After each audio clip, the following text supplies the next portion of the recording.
What's up, everybody? Welcome to this week's episode of the Comeback Couples Podcast. I'm your host, Mark Jennison, with Kendra Jennison. Oh, very calm this time on the second go around, I see. I was vibing with it the first time, then I felt like doing it that way the second time. I love it. Remember when you told me about how long hair is a sign of like being a warrior and masculinity? Yes. So I'm pretty much going to grow my hair all the way long down to my ass. I'll braid it for you. What do you think? I'll brush it for you, braid it for you, oil it for you. Like a horse's mane. All right. So this week's topic, we actually spoke a little bit about it, and we normally don't do that. Yeah. We just kind of get on this thing and let it rip. Pretty much every time we do a podcast, I sit in this chair. Mark says, "Are you ready?" I say, "Yes."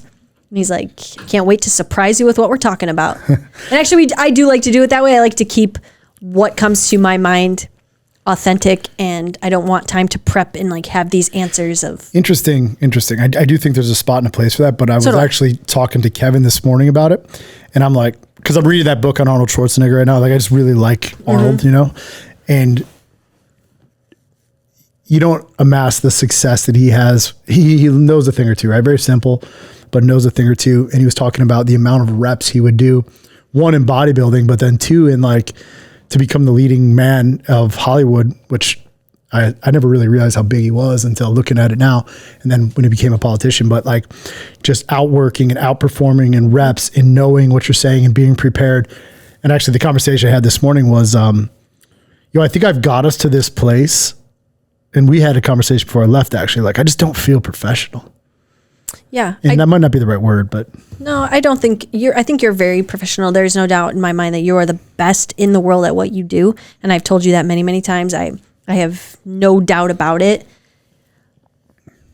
It's just, I feel like we get caught in a space where it's when you over prepare or when you overdo the reps, it comes off unauthentic. But to be clear, I don't prepare at all for anything. I know. Well, exactly.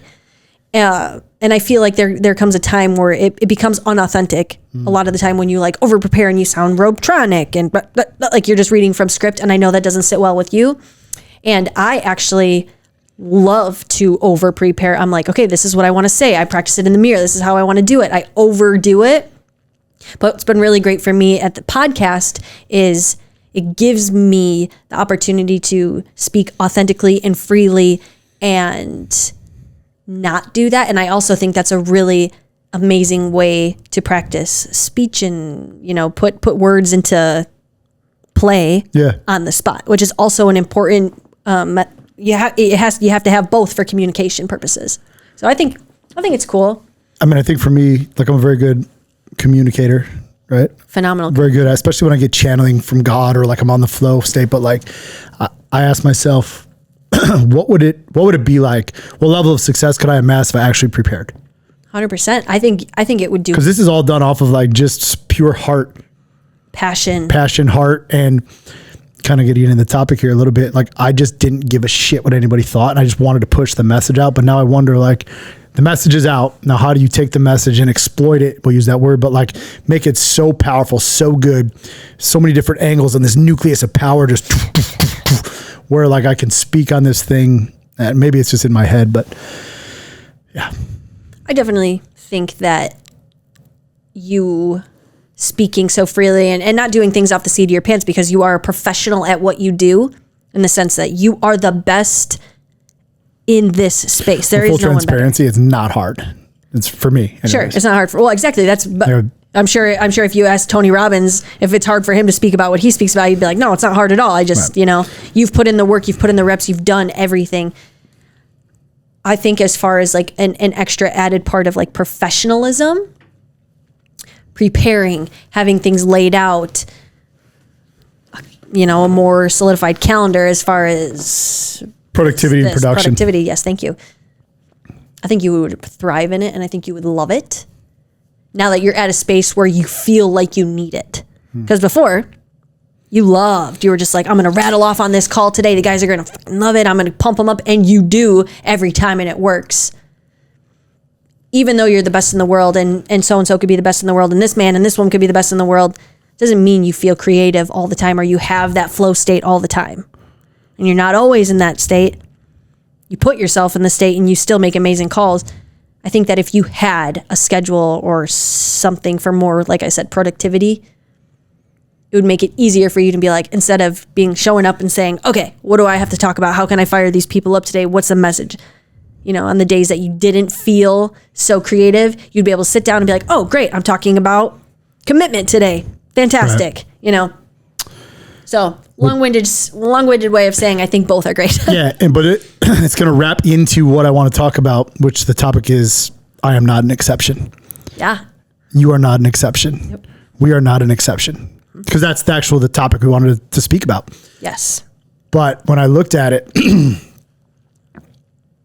when I looked at the word and I thought about the path of what it's taken to get here, we could break this down in business and relationship, drinking, parenting, whatever, right? Yep. Like the people that know us, even family members, are like, oh, Mark's an exception, or you guys are an exception. Yep. That's not for us. You and Mark are different. That's you and Mark. That's how you and Mark live. That's not for us.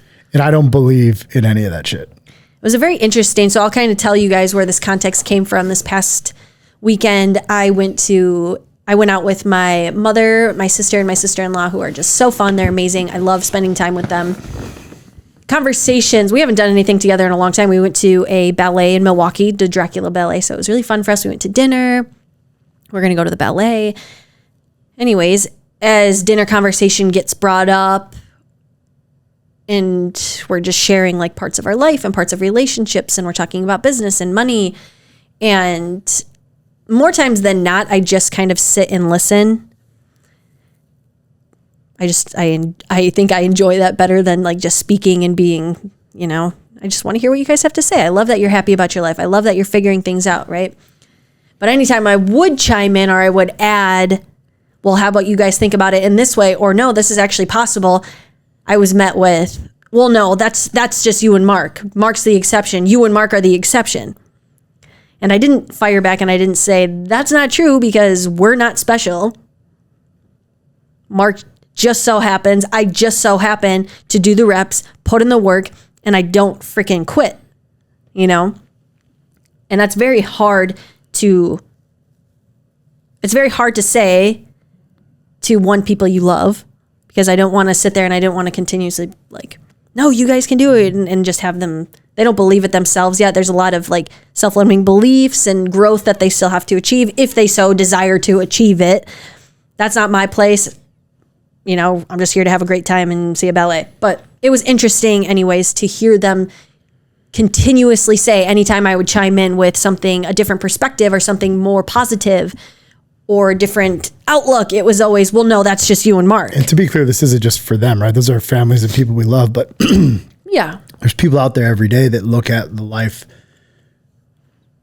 that I've created, and more often than not, they look at it from a place of actual hatred or anger towards me, that I'm whatever, narcissist or whatever type of word. Like, so when it comes to the word, people are like, oh man, like fuck this guy. Yep. Right. Like it kind of brings us back to people fear and get upset about things that they don't understand.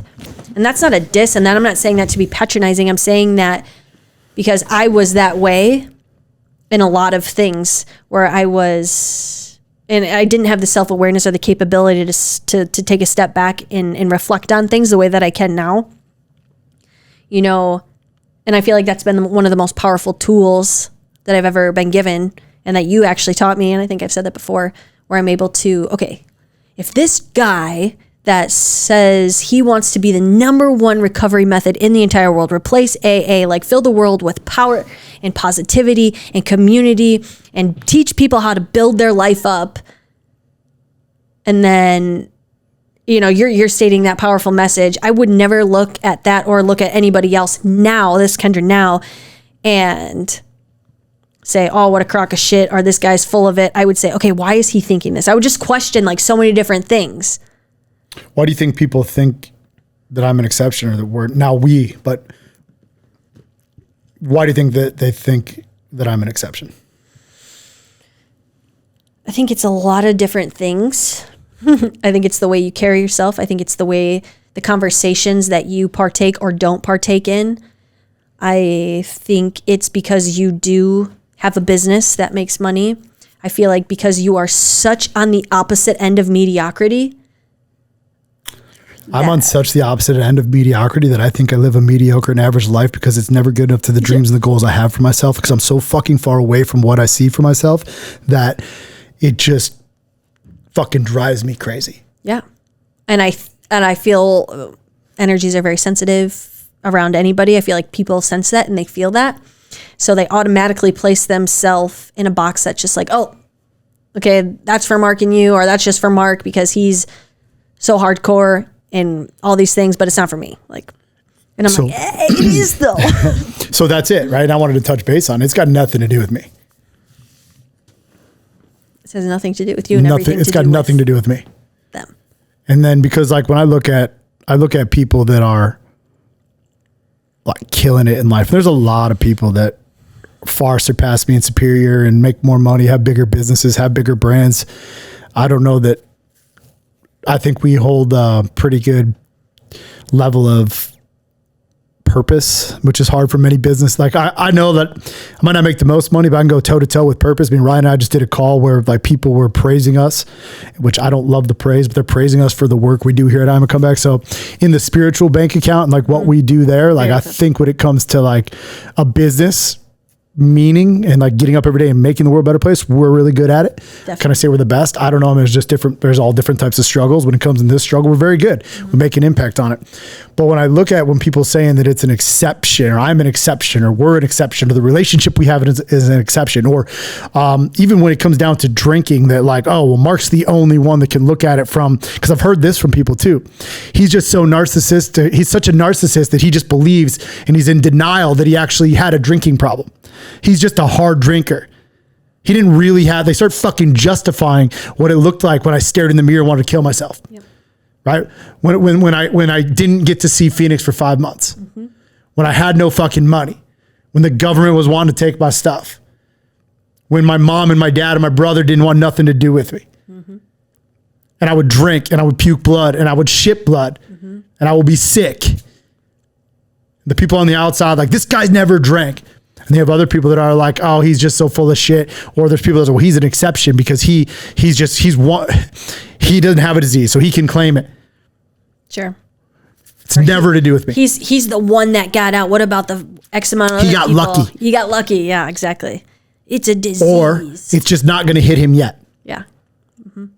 Waiting for the downfall. Someday he'll come around. Someday he will decide that it's a disease and he's sick and the rest of his life should just be addicted to alcohol. Someday we're going to get him.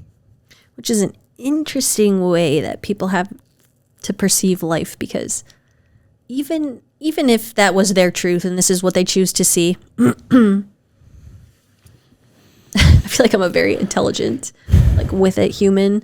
There's just no denying anymore that those accusations or whatever they want to say, it's just not true, because I don't even care about those anymore. I know it's not about that. I'm just saying it's interesting how they choose to perceive life, because there's been thousands and thousands and thousands and thousands of men specifically that you have helped with the same mentality. Is like you've like shown them this way to flip their mindset and this way to build their life back up the same way you did. Some of them maybe have even been worse than you, you know? You just can't deny. The game of pain is not a comparison game. No. There's people that have drank less than me, did less drugs, who have far more pain because they weren't mentally equipped to feel the way that I am. Yep. It's not, and I don't judge them, right? They're in our groups. There's guys that drink 2 or 3, or will only drink 2 or 3 drinks a night, that their life was falling apart. Yep. Where I would look at that, I'm like, that's nothing for you, bro. If I told Garrett this because he didn't drink that much, and I'm like, man, if I would have drank what you drank, there would be no IAMACOMEBACK. Yeah. Right. Yep. So the problem, pal, it's irrelevant. It's really irrelevant. Right. It's the mindset. I feel kind of heated on this one right now, because when they say that I'm an exception, what they're actually doing is discrediting the amount of fucking work that I did to get here. Yeah. The amount of work that it took me. I didn't have shit when I started dating you. I'd paid back debt. upon debt upon debt, fucking child support, fucking tax stuff, taxes. Just every single minute I got up, I would drive and strive for forward progression in my life. I watched you. I would want to quit. And even before I met you, I would sit in my fucking car looking at a paycheck for $200 after, it would be $800 at the end of the month when I made $24,000 with tears coming down my eyes going, what the fuck? How am I ever going to get back to zero? Like how? I'd be thinking to myself, just like many people, best way is put a bullet in my brain. This sucks. Is it worth it? Thinking to the time about writing the rights off to our son. Exception. No. I just didn't fucking quit. And it pisses me off. I'm not mad at anybody, but to even be judged and put in that category, why it pisses me off is because I am no different than anybody. I'm not that smart. Like, I barely graduated high school. I think a lot. You do. I think a lot, right? I will put in the reps of thinking about what I need to do to create the business. I mean, Ryan's got a far better control of the English language than I do. He might not have the same power or like speaking, like just messaging that I do. I never claimed that. I just claimed to never fucking quit. And then when people look at our lives and they're like, oh, you're the exception. I fucking went without. I mean, like you see how I live inside of the house. The same fucking clothes. Garrett bought me these pants. Yeah. Right? He sent with, not that I can't buy them. My point is that my life will not be designed by failure. Yet failure is what will create every success that we will have. Right? It just won't be. It won't be, I shouldn't say designed or determined or based off of failure. Yet at the same time, every single thing about it, because failure is part of this fucking game. Struggling is part of the game. Pain is part of the game. Delayed gratification is part of this game. Well, delayed gratification is part of this game. Like, I will pay the price today so I can pay any fucking price tomorrow. Yep. That includes driving when no one sees me, fucking stressed out with tears coming down my like, I'm not too proud to say that there's days like that. My fucking vein pump, bouncing off my head. Or get caught up in this fucking cocksucking phone where I'm comparing people who have more than me seemingly, but my life doesn't feel what it should feel like. And people are going to say we're exceptions. Right. And I'm not just saying your family, it's all the outside world. No, exactly. Like every single person born in the United States of America, unless you're handicapped or like legitimately, and even some of those people fucking crush it. Mm-hmm. Right? Even some of those people crush it. It just frustrates me because I think that's what pisses me off the most about what is said in those comments about me. It's not about what they say about me. It's about the way they think about themselves. Yes. That their life isn't worth it. That anything they don't know, they should be afraid of. I mean, fuck. We got a boy here. I'm not going to give you names. We got a boy here that came to work with us. That they're telling him, his family's telling him, you should quit. You shouldn't be there. You should get an honorable job. How much more fucking honorable do you want to be? Like the kid's helping save lives. Like you should go put on decals on boats at the boat marina? Like that's honorable? You're going to go to jail because you're like, I share this with you because it fires me up. And in my whole life, I've given and I've given and I've given and I've given and I've given and I've given to people who do not deserve anything. And then when people say, and they look at our relationship and I don't buy you shit, but you can buy whatever you want because I'm the exception. If there's one exception that I am, it's because God decided to give me the ability to stand in fucking front of the people and say, you're not weak, you're not diseased, you're not powerless, that the AA method is outdated. And although it works for those, there's a whole nother side of the fucking world that's going to have to hear what we have to say. They will. And if I keep fighting for that, even though I feel caged off, you want to talk about an exception? I feel like when we look at our content over here, nobody fucking likes it. Nobody wants to look at it. Nobody wants to share it. So maybe I suck. But it's not that I suck. The people are afraid to share it. And if I will continue to keep going, I'll continue to keep going. I'll continue to keep going. At one point, something's going to break. It will. So, and then, I mean, even in our relationship, I mean, I just give praise to it. Like, exception. That was a piece of shit. Like the fact that you even married me. Like, I didn't see the value that I see in myself today, although I knew it was a blank slate, but for you to never hold anything against me from who I was, like, because you don't know that person, an exception, like every single person in the fucking county told you to stay away from me. Now they're fucking riding our dicks. Because I built this life. You built this life. We built it. We built it. Walk around every day. I know I'm kind of going off on a tangent today, but the men that listen to me understand that there is no exceptions. No exception. Like that you get up today, you have the chance. You have the chance to build a business you want, build a relationship you want, be the man you want, build a body you want. No one out there is fucking special. They just did a little bit more work than you, or maybe a lot more work than you. A lot more work. Longer. They did the reps. And sure, luck does come into place for some people, right? Maybe. It does. I mean, sometimes things happen where the right person, you get aligned with the right, well, that's from doing the reps too, right? But you can't control, I guess, the timeline, right? Whether it's luck or timeline or God or divine intervention or whatever happens, right? You can't judge your life based off what someone else is doing. No. I mean, if I look at my life compared to the people that I know, friends, love, respect, people that we admire, like the network of people I'm around, I'm way down. And I'd beg to differ on that. I'm like in a financial world, I'm way down. I beg to differ also. I'm talking about like billions of dollars. I'm talking about those guys. Well, maybe then you're a little I'm not talking about other internet guys. I was going to say, I believe you're what. I'm talking about guys that swung the bat and hit it out of the park. Yeah. Right. But even that. But what they come to me to listen and like the message I deliver to them is that like, man, and I felt it many times. The only exception that I am is when I walk into the room now, especially after working with Garrett this year, is I know exactly who the fuck I am. Yep. And I do not care what people say, do, think, act, look about me. Nope. So I don't know if anything we just said there was good. It was. It was definitely good.